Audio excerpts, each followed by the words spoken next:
इसी तरीके से बहुत सारे मुसलमान इन्वेस्टमेंट करते हैं कि वो बैंकों के अंदर एफडी बनाकर रखते हैं।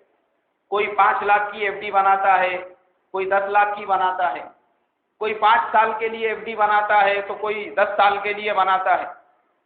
एफडी जो बनाई जाती है, एक तो शरअन एफडी बनाना नाजायज है कि आपको एफडी बनाने की इजाजत नहीं। क्यों? इसलिए कि हम मुसलमान हैं और एफडी में जो ज्यादा पैसा हमको मिलता है वो नाजायज है हमारे लिए, हम उसको इस्तेमाल नहीं कर सकते।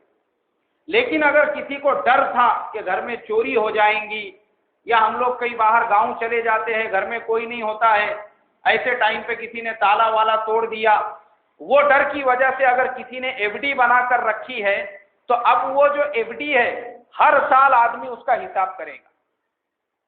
अभी मान लो मिसाल के तौर पर किसी आदमी ने 5 लाख रुपए की एफडी बनाई है।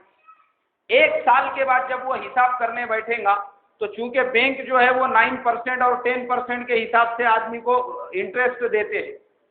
अब मान लो उसके 5,45,000 रुपये हो गए, तो जो ऊपर के 45,000 रुपये है वो सूद है, उस पर ज़कात फर्ज नहीं। आपको ज़कात अदा करनी पड़ेगी जो आपकी ओरिजिनल मुड़ी है, जो आपका अपना जो प्रिंसिपल बैलेंस है, जो आपने उसमें जमा किया था 5 लाख रुपये, आप उसी पर ज़कात अदा करेंगे। 2 साल गुजर गए, अब 2 साल गुजरने के बाद वो 5,90,000 रुपये हो गए, फिर वो आप वो 90,000 की ज़कात नहीं निकालेंगे, बल्कि कितने की निकालेंगे? 5 लाख की, क्योंकि आप सिर्फ वो 5 लाख के मालिक है।